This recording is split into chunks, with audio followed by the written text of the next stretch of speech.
গল্পকথন by Kallol chapter 2তে আমাদের আজকের নিবেদন শাহেদ আলীর লেখা জিব্রাইলের ডানা।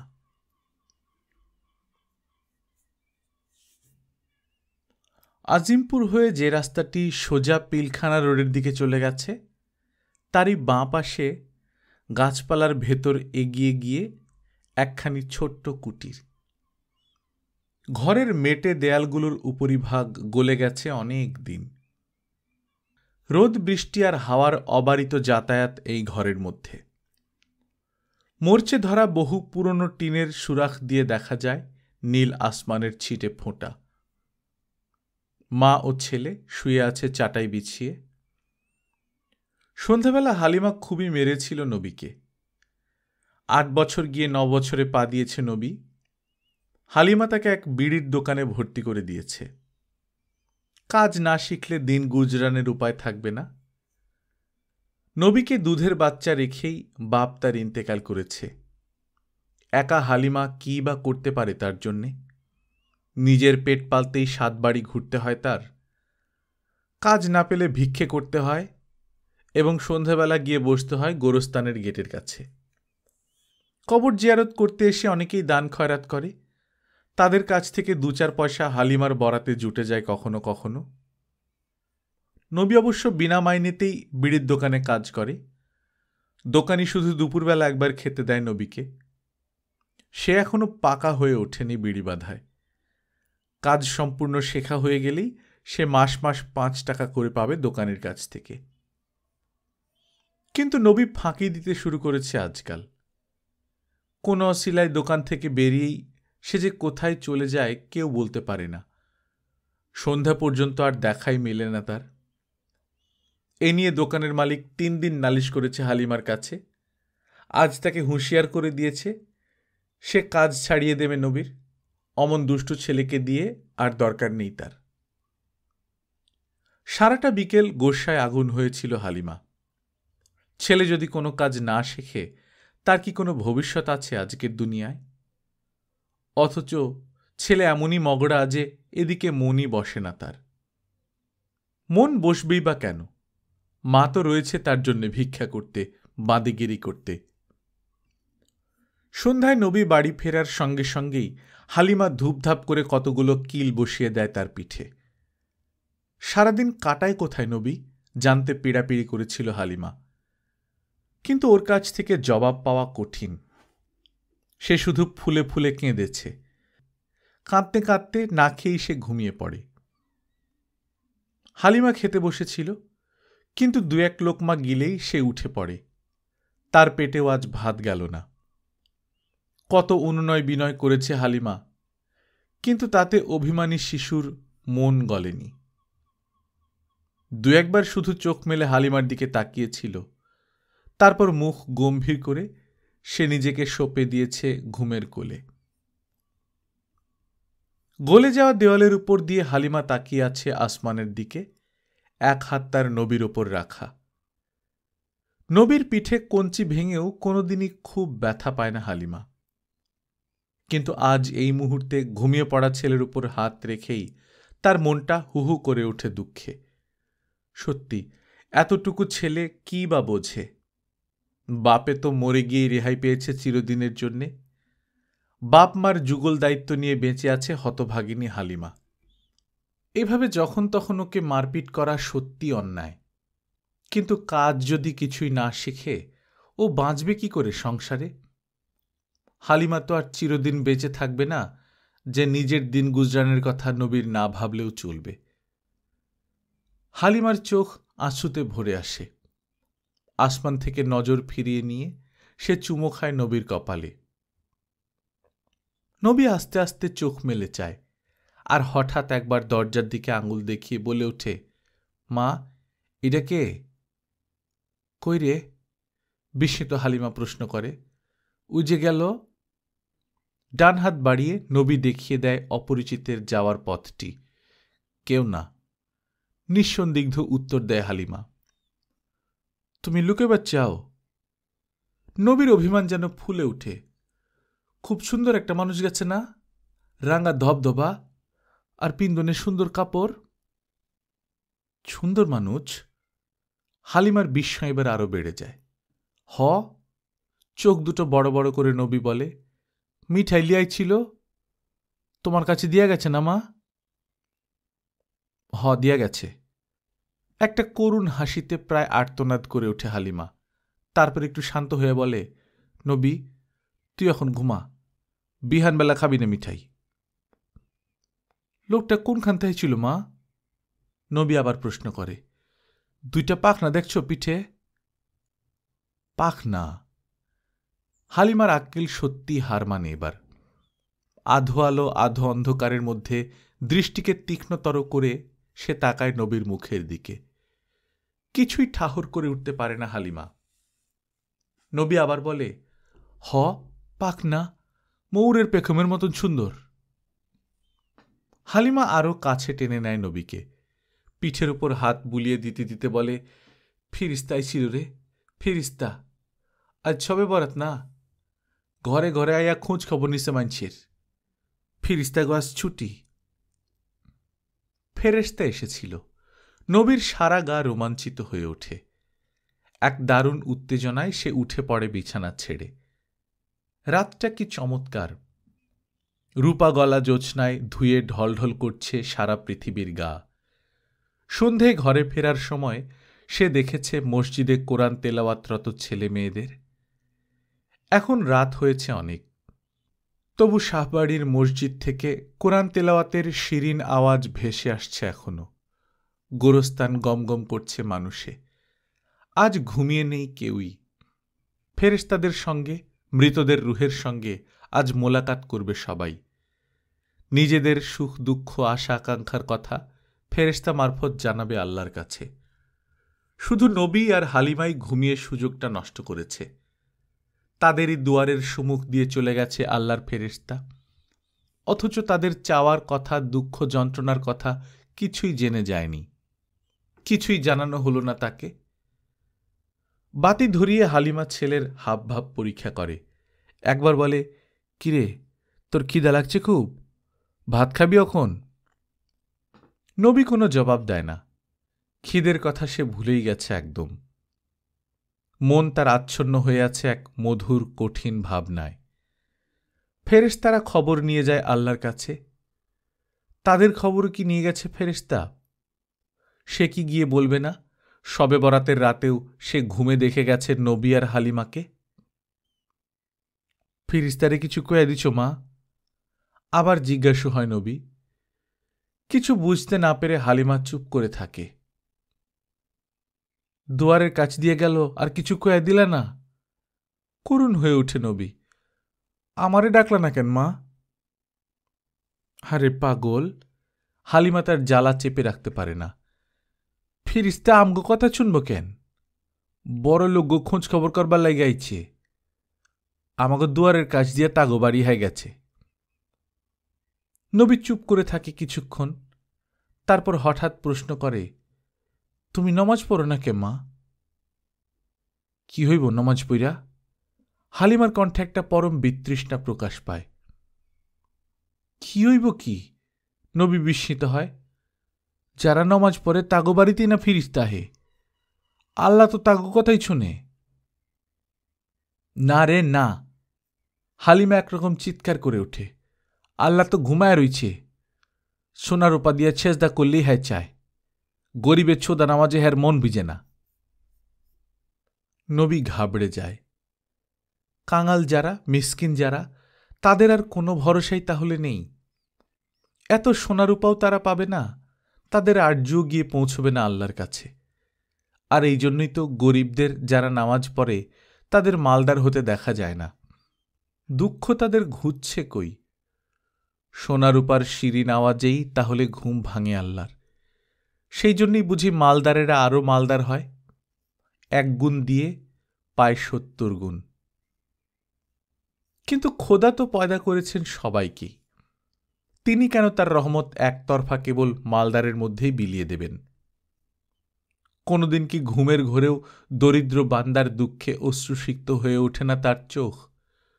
সত্যি কি গরিবেরা ঘুম ভাঙাতে পারে না তার? হতাশার আধারে হাতড়ে ফিরতে থাকে নবীর মন। দুয়ারের সুমুখ দিয়ে চলে গেছে ফেরেশতা, দবদবে আগুনের মতো রং, ময়ূরের পেখমের মতো বিচিত্র বর্ণের দুটো ডানা তার পিঠে, আর গায়ে সে কি খুশবু! সাদা ধবধবে তাজি ঘোড়া কোমর নাচিয়ে চলছে ফেরেশতাকে নিয়ে। নবী জেগে থাকলে আজ শুয়ে পড়ত ফেরেশতার পথে, আর মিনতি করে বলে যেত তার রক্তের ঢেউ উঠা অফুরন্ত দুঃখের কাহিনী। কথা না শুনলে সে ঝুলে পড়ত ডানা ধরে, ফেরেশতার সাথে সাথে উড়ে উড়ে সেও চলে যেত একেবারে আল্লাহর কাছে। অমনি চোখ মেলে নবী চিৎকার করত গলা ফাটিয়ে, খামচিয়ে রক্তাক্ত করে ঘুম ভাঙাত আল্লাহর। কিন্তু তা তো আর হল না, অথচ সব কিছুরই চাবি রয়েছে খোদার হাতে। তার ঘুম ভাঙাতে না পারলে ভাগ্যের মণিকোঠা আর কেই বা খুলে দেবে। আবার বিছানায় শুয়ে পড়ে নবী। রাজ্যের যত চিন্তা এসে জটলা পাকায় তার মনে। হালিমাও বাতি নিবিয়ে নবীর কাছে গা এলিয়ে দেয়। ছেলে দুচোখ মেলে তাকিয়ে আছে বাইরের দিকে, হালিমা তা দেখছে না, শুধু বুক দিয়ে অনুভব করছে নবীর বুক ভরা অস্বস্তি। একবার পিঠে হাত বুলিয়ে দিতে দিতে হালিমা বলে, নবী, অনেক রাত হইছে, তুই এখন ঘুমা। ছেলে আসমানের দিকে চেয়ে থাকে চুপ করে, আর একটা পথের খোঁজে কল্পনা তার হয়রান হয়ে পড়ে। আকাশ ভরে, পৃথিবী ভরে এত জ্যোৎস্না, তবুও যেন কত অন্ধকার। চোখের সাথে মনও হারিয়ে যায় সে অন্ধকারে। হঠাৎ একবার তার চোখে বিজলি ঝিলিক দিয়ে যায়। অকুল দরিয়ায় যেন নারিকেল কুঞ্জ ছাওয়া উপকূলের আভাস পেয়েছে নবী। খুশিতে আবেগে রোমাঞ্চিত হয়ে ওঠে তার সারা দেহ। হয়েছে, আর ভাবতে হবে না। আরশের পাড়ায় রশি লাগিয়ে সে টান মারবে। রশি তো তার হাতেই রয়েছে। এবার থেকে নির্বিকার ভাব ঘুচে যাবে আল্লাহর। পরদিন গত রাতের পানি ভাত খেয়ে কারখানায় কাজ করতে যায় নবী। যাবার ইচ্ছা তার মোটেই ছিল না। হালিমাই পাঠালো অনেক শাসিয়ে। হালিমা বলে, নিজের হাতেই গড়তে হবে কপাল, খালি আল্লাহর কাছে আরজি পেশ করলেই হবে না। কয়েকটা ছেলের সঙ্গে নবী বিড়ি বাঁধছে, কিন্তু তার মন পড়ে আছে পিলখানার ওপাশে ফণিমনসায় ঘেরার নির্জন জায়গাটুকুতে। দোকান পালিয়ে লোকচক্ষুর আড়ালে ওখানেই সে রোজ ঘুড়ি ওড়ায় আপন মনে। এই খবর সে ছাড়া আর কেউ জানে না। পৃথিবীকে লুকিয়ে শিশু তার কচি হাত দুটো বাড়িয়ে দেয় আসমানের দিকে, কিন্তু হাত আর কদ্দুরি বা উঠে। নবীকে তাই নিতে হয়েছে ঘুড়ি। ঘুড়ি উড়িয়ে সে তার বাণীকে এতদিনে অজান্তে ওপর হতে আরও ওপরে আকাশ আরশের দিকেই পাঠিয়েছে। পেট ব্যথার অজুহাত তুলে নবী বেরিয়ে পড়ে দোকান থেকে। মুহূর্তের জন্যেও সে স্থির হতে পারছে না আজ। অতি সন্তর্পণে বাড়ি পৌঁছে সে। মা বাড়ি নেই, আনন্দের সীমা থাকে না নবীর। 3টা পাতিল তছনছ করে সে বার করে 2 আনা পয়সা। ওহ, 2 আনা পয়সা তো নয়, 7 রাজার ধন। পয়সাগুলো বার করে মুঠোয় পুরে নবী ছুটে যায় নবাবগঞ্জে। সুতো কিনে আবার সে দৌড়াতে শুরু করে দেয়। এক নতুন অভিযানের নেশায় বুক তার কাঁপছে। জঙ্গলের ভেতরকার এক পরিত্যক্ত ভাঙা মসজিদের অন্ধকার গুহা থেকে বের করে একটা ঘুড়ি আর লাটাই। এই ঘুড়ি তাকে রোজ বের করে আনে কাজ ভুলিয়ে। এই ঘুড়ি তাকে পৃথিবীর সীমানা ছাড়িয়ে আসমানের পথে নিয়ে যায়। আর সব ব্যাপারেই খই ফোটে নবীর মুখে, কিন্তু এই ঘুড়ির কথা কারো কাছে সে বলে না। এই যেন তার নেহাত পুশিদা খেলা, একান্তভাবেই নিজস্ব।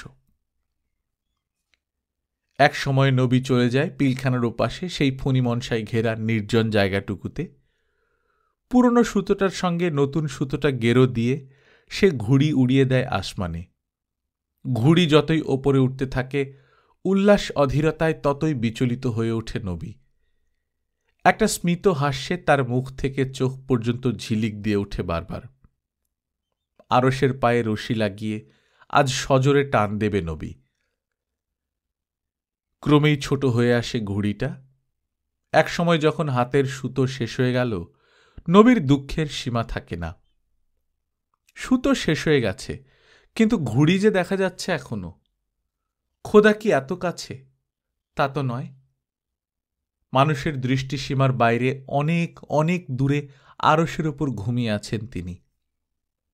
এত কাছে হলে তো খালি চোখেই দেখা যেত আল্লাহকে।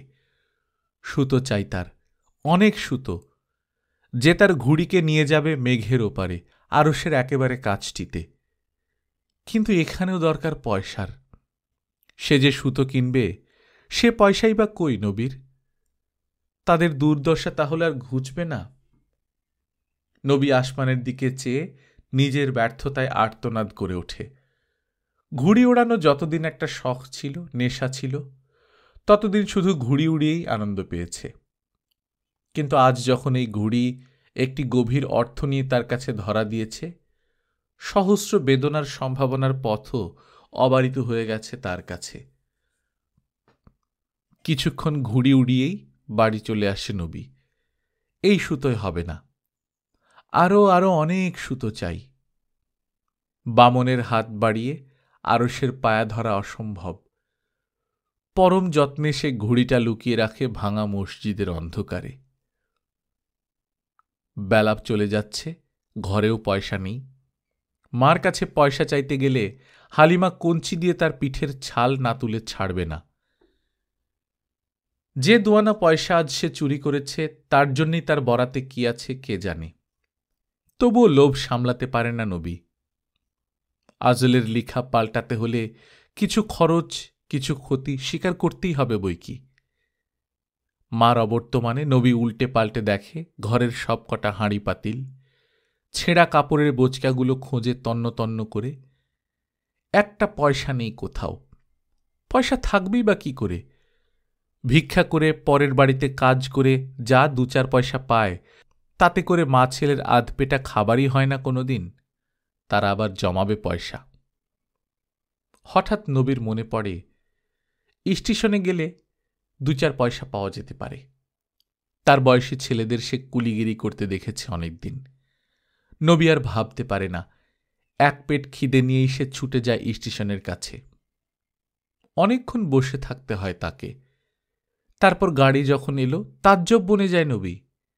কত বিচিত্র রকমের মানুষ আর কত রং বেরঙের পোশাক, বাক্স, পেট্রা, বিছানা প্রভৃতিতে স্তূপীকৃত হয়ে ওঠে লাইনের কাজটুকু। মুটে চাই, চিৎকার হারিয়ে যায় আর সব আওয়াজে। সবার বরাতেই একটা না একটা কিছু জুটে যায়, কিন্তু নবীর কপাল বড় খারাপ। মুটে চাই বলে চিৎকার করতে গিয়ে আওয়াজ এলো না তার গলায়। হাত দুটো চাওয়ার ভঙ্গিতে উপর দিয়ে উঁচিয়ে সে ছুটে যায় এক কামরার সম্মুখ থেকে আরেক কামরার সম্মুখে। চোখ তার করুণ আঁশুতে টলমল। ভিক্ষুক মনে করে কেউ কেউ তাকে নসিহত করলে শ্রমের মর্যাদা সম্বন্ধে, আর অতি আধুনিক কেউ কেউ দিলে গলা ধাক্কা। কারো কাছ থেকেই নবী কিছু পেল না। ট্রেন চলে গেছে। স্টেশনে বসে বসে নিজের বদনসিবের জন্যে বেদনায় ভরে আসে নবীর মন। দুঃখটা এবার আরও বড় হয়ে দেখা দেয় নবীর কাছে। মায়ে বেটায় কোনোদিন একবেলা পেট ভরে খেতে পায় না তারা, কোনোদিন একেবারে উপোস করতে হয় তাদের। বছরে একবার করেও যদি কাপড় কিনতে পারত তারা। তার বাপ ছেঁড়া শততালি দিয়ে যে কাপড়গুলো রেখে গিয়েছিল, সেগুলোই আরও তালি দিয়ে এবং গেরোর ওপর গেরো দিয়ে পড়ছে তারা দুজনে। ঘরের মেটে দেওয়াল তো প্রায় সবটাই গলে গেছে। বৃষ্টি হলেই টিনের সুরাখ দিয়ে উছলিয়া পড়ে পড়ে ঘর ভেসে যায় পানিতে। দুর্দশার আর সীমা পরিসীমা নেই তাদের। আল্লাহর কাছে তাদের দিলের আরজ পৌঁছাতে পারলেই অবসান ঘটত দুঃখ রাত্রির। কিন্তু হালিমা নামাজ পড়ে না, নবীও আরবি সূরা এবং রাকাতগুলো শিখবার সুযোগ পায়নি কখনো। আল্লাহ কেনই বা শুনবেন তাদের কথা? ঘণ্টাখানেক পরে আর একটা ট্রেন যখন এলো, নবীর আনন্দ দেখে কে? ট্রেন থামবার আগেই মুটে চাই, কুলি চাই বলে সে চিৎকার শুরু করে দেয় প্রাণপণে। ট্রেন থামলে একটা ঘড়ি পড়া বলিষ্ঠ হাতের ইশারায় নবী এসে দাঁড়ায় এক প্রথম শ্রেণীর কামরার সম্মুখে। ভদ্রলোক একটা অ্যাটাচি ও হোল্ডল দেখিয়ে দিয়ে বলেন, ওয়েটিং রুমে নিতে পারবি? কেন পারুম না, তার ছেলের সঙ্গে জবাব দেয় নবী। দেন আমার ঘাড়ে তুইলা। কত নিবি? ভদ্রলোকের ঠোঁটে মৃদু হাসি ফুটে ওঠে। আমার বহুত পয়সার দরকার। চোখ দুটি বড় বড় করে উচ্চারণ করে নবী, আপনি কত দিতে পারবেন? ভদ্রলোক এবার দৃষ্টি প্রখরতর করে নবীর মুখের দিকে তাকান। অদ্ভুত ছেলে তো, বলেন, এত পয়সা দিয়ে কি করবি? বারে, পয়সার বুঝি কাজ নাই? নবী রীতিমতো বিস্ময় প্রকাশ করে। ঘুড়ির রশ্মি কিনুম যে, অনেক রশ্মি। ভদ্রলোক এবার সত্যি হেসে ফেলেন এবং হোলডলটা নবীর মাথায় দিয়ে অ্যাটাচিটা হাতে করে নেমে পড়েন গাড়ি থেকে। ওয়েটিং রুমে এসে 4 পয়সার জায়গায় 4 আনা দিয়ে বলেন, এই নে, অনেক সুতো হবে। নবীর সিকিটা ছুঁড়ে মারে ওয়েটিং রুমের মেঝে। না, আমি নিমু না, 4 আনে আমি কি করুম? আমার অনেক রুচি লাগব, আমার ঘুড়ি আচমান ছুইব গিয়া। সবাই অবাক হয়ে যায় নবীর মেজাজ দেখে।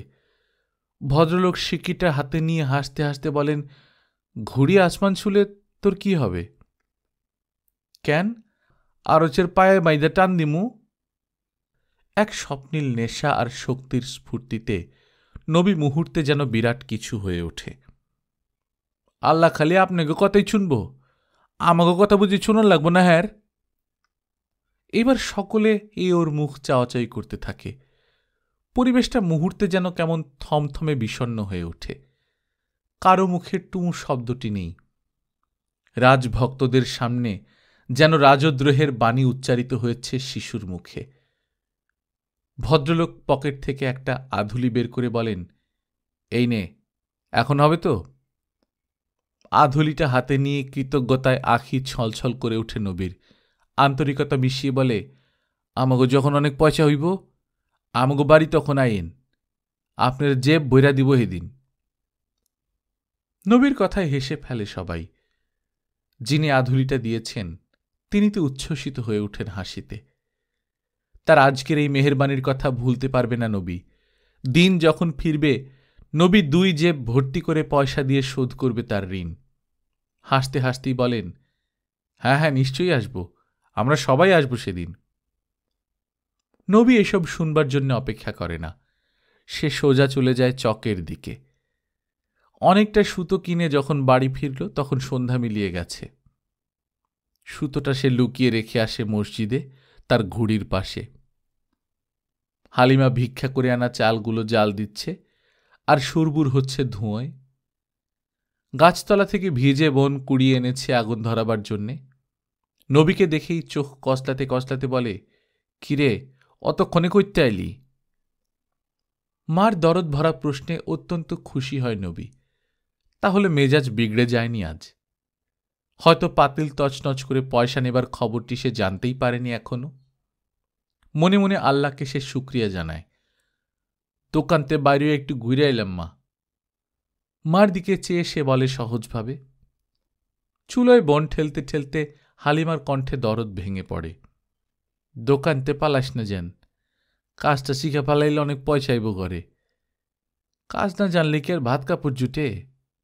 আমাকে মা পুত্রের এই ছাড়ার উপায় আছে? এবার ছেলের মুখের দিকে চেয়ে হালিমা প্রশ্ন করে, হারে নবী, তোর খিদা লাগছে না? মায়ের আন্তরিকতায় নবী একরকম ভুলেই যায় তার খিদের কথা। তাছাড়া একদিকে রশ্মি কেনার আনন্দ, অন্যদিকে মার স্নেহ, দুটোতে মিলে আজকের দিনটি অপূর্ব হয়ে উঠেছে নবীর কাছে। হেসে সে বলে, না মা, আমার খিদা লাগছে না। দোকানে আমগরে খাওয়ায় কিনা দুপুরবেলায়?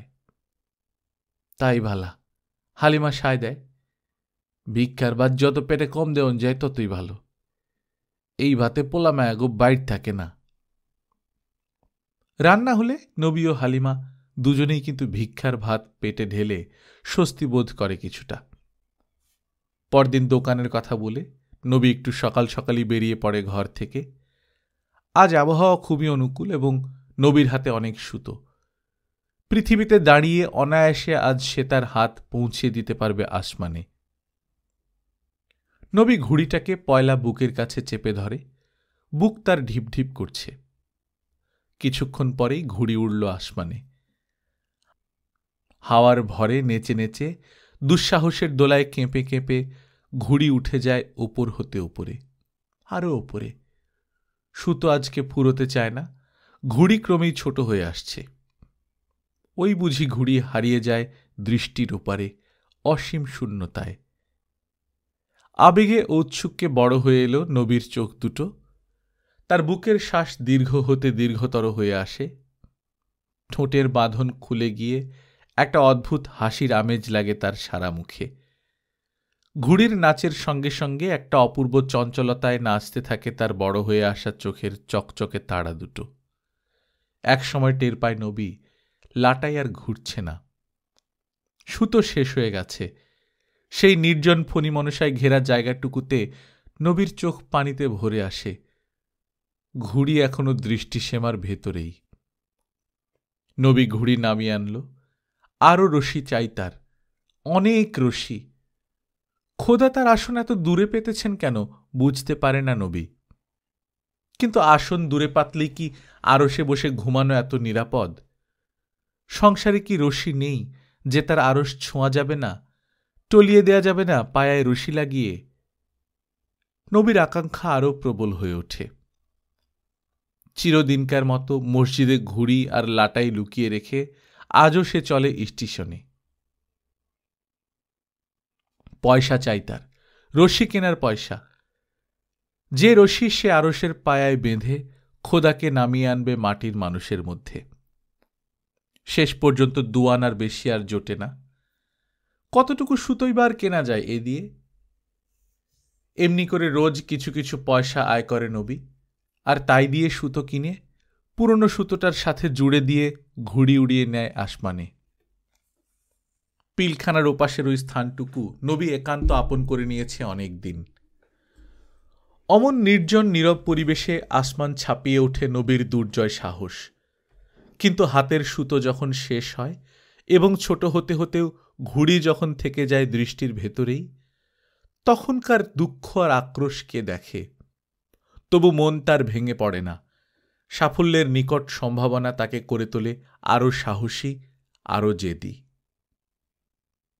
রোজ নবী দোকানের কথা বলে বাড়ি থেকে বেরিয়ে যায়।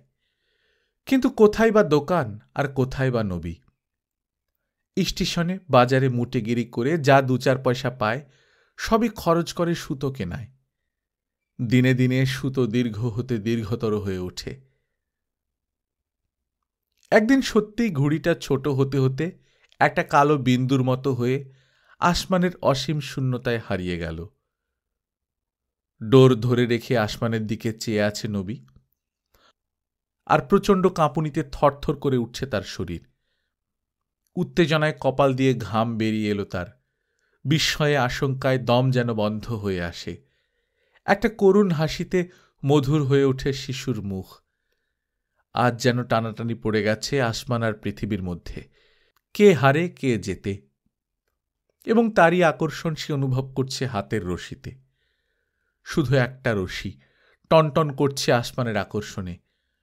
হয়তো দৃষ্টির আড়ালে কেউ টানছে রশিতে ধরে, আর সেই টানে ফুলে ফুলে উঠছে নবীর হাতের শিরা উপশিরা। রশি বেয়ে নবীর বিস্মিত দৃষ্টিও হারিয়ে যায় আসমানে। আজকে আর ঘুড়ির রশি গুটোবে না নবী। লোকচক্ষুর ওপারে ঘুড়ি উঠে বেড়াক আপন ইচ্ছে, আপন ধর্মে। এক সময় না এক সময় হয়তো সেটা আটকে যাবে আরশের পায়ায়। আরো শক্ত টান পড়বে হাতে, রশিতে টান দিয়ে টলিয়ে দেবে আল্লাহর আরশ। ভয়চকিত আঁখি মেলে আজ তিনি তাকাবেন মাটির মানুষের দিকে। অনিচ্ছায় হলেও শুনতে হবে দুঃখী বান্দার কাহিনী, তাদের ইতিহাস। নবী চেয়ে আছে ওপরের দিকে। শুধু একটা সুতা, সিরাতের পুলের মতো সূক্ষ্ম একটা সিঁড়ি, বেহেশত আর দুনিয়ার মাঝখানে। মাঝে মাঝে সাদা কালো নানা রঙের মেঘ আনাগোনা করছে, এবং আটকা টান পড়ে পড়ে ঝনঝন করে উঠছে সুতাটুকু। মেঘ টুকরো হয়ে যাচ্ছে সে সুতার ধারে। একসময় চোখ দুটি পানিতে ভরে এলো। আল্লাহর আরশ ঠিক কোনখানটিতে রয়েছে তা সে জানে না, কিন্তু আজ তার মনে হল সে যেন তার বিদ্রোহের নিশান আরশের কাছাকাছি কোথাও পাঠিয়ে দিয়েছে, আর যেন দূর নয় বেশি। পেটের খিদা, মা ও সমস্ত সংসার সবকিছুই ভুলে যায় নবী। সন্ধ্যার পরও অনেকক্ষণ ডোর ধরেও দাঁড়িয়ে থাকে। কই, কোথাও তো আটকে গেল না ঘুড়ি। একসময় সে সুতা গুটিয়ে ঘুড়ি নামিয়ে আনে নিচে এবং জমিন ছুঁবার আগেই ঘুড়িটাকে চেপে ধরে তার বুকের মাঝে। ঘাড় নিচু করে সে পরশ নেয় ঘুড়ির। কেমন যেন একটা অদ্ভুত গন্ধ পায় নাকে, আর ঘুড়িটাকে মনে হয় ভেজা ভেজা। নবীর বুকে খুশি আর সীমাই পায় না যেন। বহুদিন পর খোদা আজ তার গরিব বান্দার দুঃখে কেঁদেছেন, আর তারই আঁসুর ধারায় সিক্ত হয়ে উঠেছে নবীর ঘুড়ি। আরশের পায়া ধরে টান দিতে হলো না আর। তার আগেই খোদা কেঁদে ফেলেছেন তার বান্দার দুঃখে। নবী আজ সত্যি বিজয়ী। সে সার্থক হয়েছে তার অভিযানে। আজ থেকে কোনো দুঃখই থাকবে না তাদের। বাড়ি ফিরে দেখে হালিমা বিছানায় পড়ে কোঁকাচ্ছে। জ্বর এসেছে তার। জোহরের সময় চলে এসেছিল ঘরে। আজ তার কিছুই জোটেনি কপালে। মনটা খারাপ হয়ে যায় নবীর।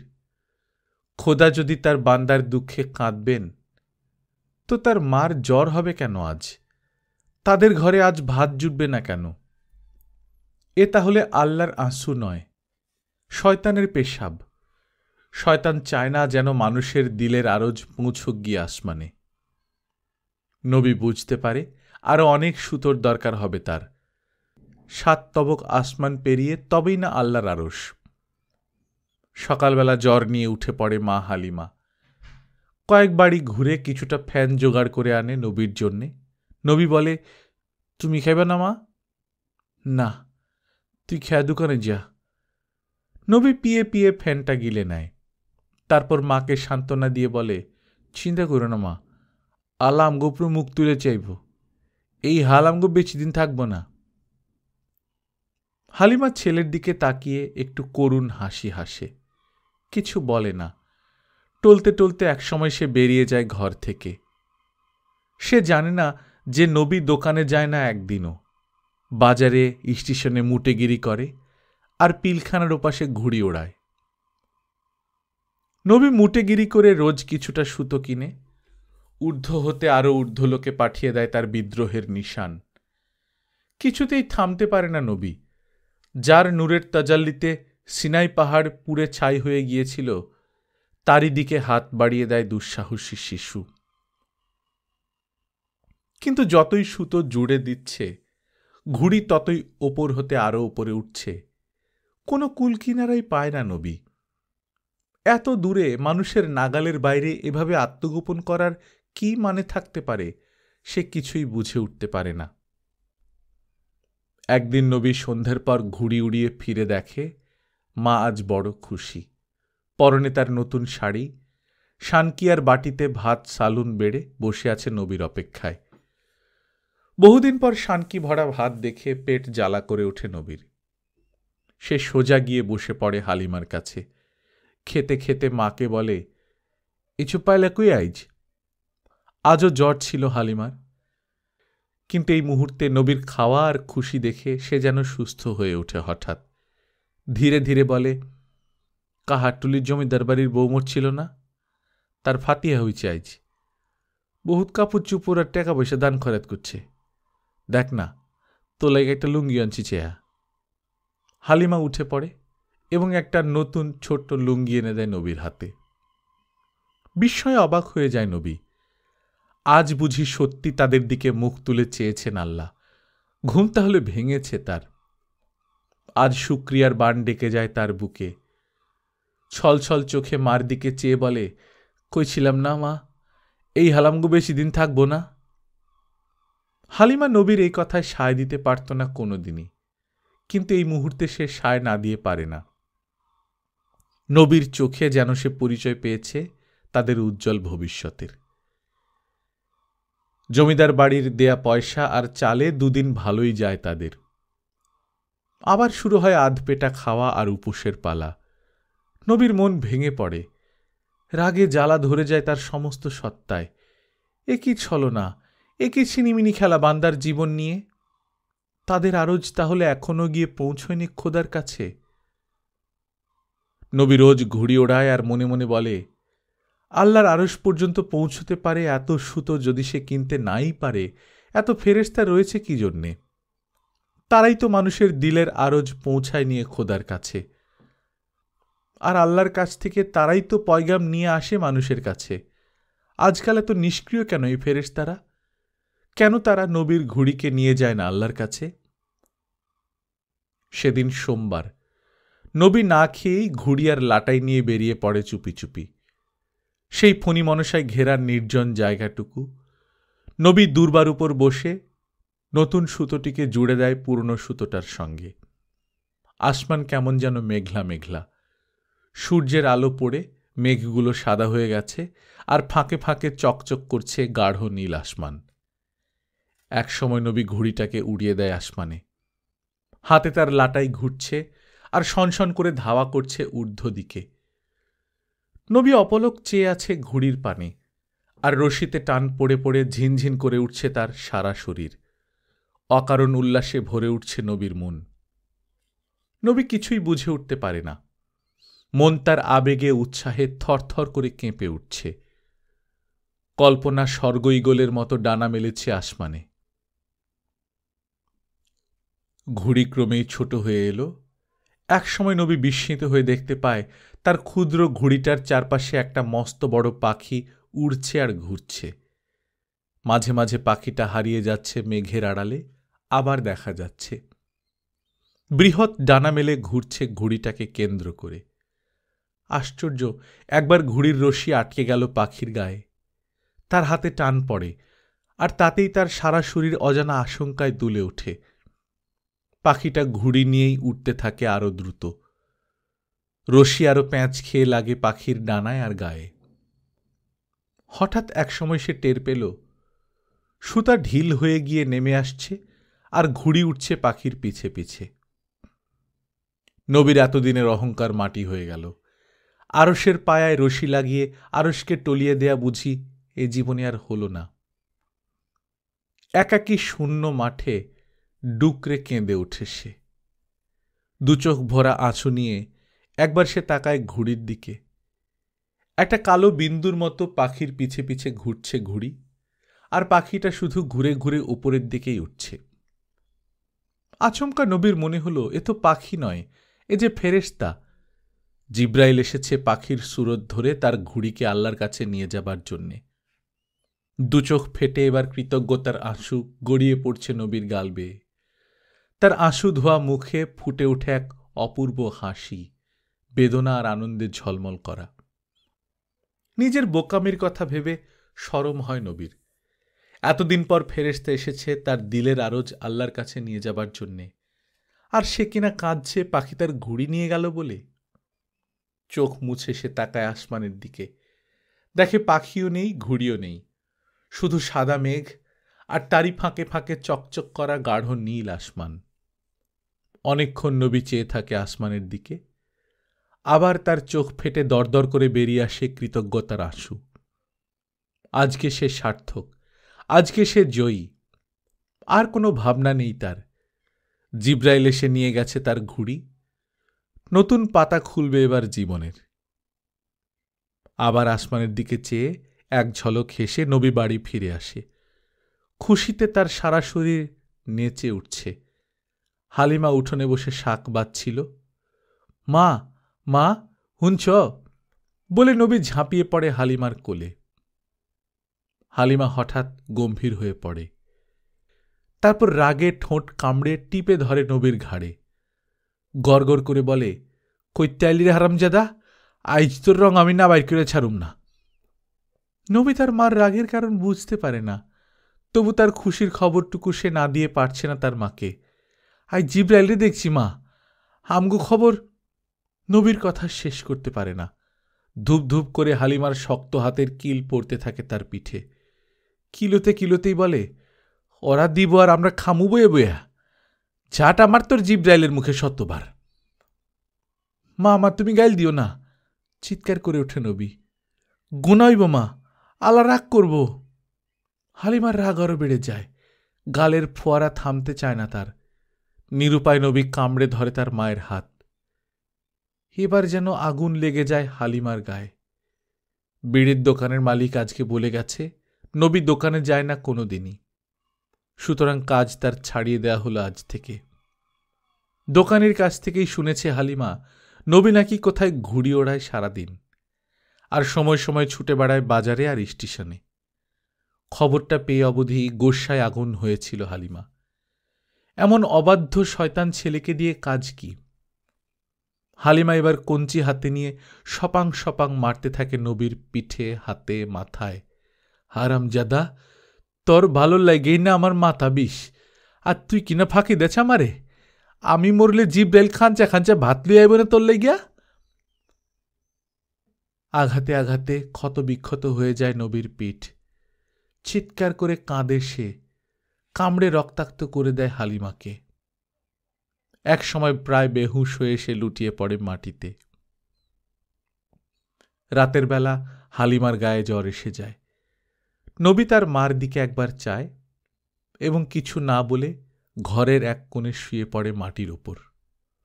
পেটে কিছুই পড়ল না আজ। শুয়ে শুয়ে কপাল কুঁচকে ঠোঁট ফুলিয়ে সে কটমট করে তাকিয়ে রইল মার দিকে। তারপর কখন যে সে ঘুমিয়ে পড়ল সে নিজেই জানে না। ঘুমিয়ে ঘুমিয়ে স্বপ্ন দেখল জিব্রাইল তার ঘুড়ি নিয়ে মেঘের ফাঁকে ফাঁকে আসমানের দিকে ধাওয়া করেছে। একসময় নীল আসমান দুদিকে সরে গিয়ে পথ করে দিল জিব্রাইলের জন্যে। মেঘের ফাঁকে ফাঁকে আবার যাত্রা শুরু হল।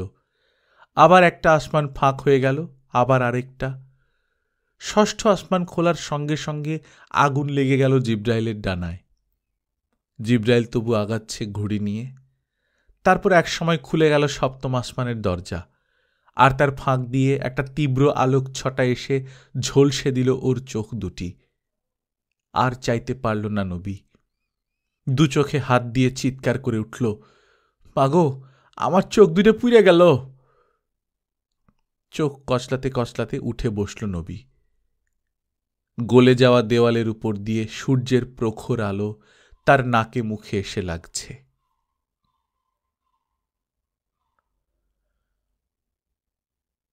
গল্পকথন বাই কল্লোল চ্যাপ্টার 2তে শুনছিলেন শাহেদ আলীর লেখা বিখ্যাত গল্প জিব্রাইলের ডানা।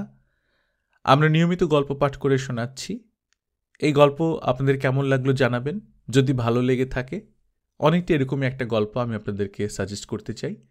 লিঙ্কটা ডেসক্রিপশনে দেওয়া আছে। এই গল্পটা অনেক আগে আমরা পড়েছিলাম, শওকত আলীর লেখা ঈশ্বরের প্রতিদ্বন্দ্বী। সেই গল্পটা পড়বেন, খুবই ভালো লাগবে। লিঙ্ক ডেসক্রিপশনে দিয়ে দিচ্ছি।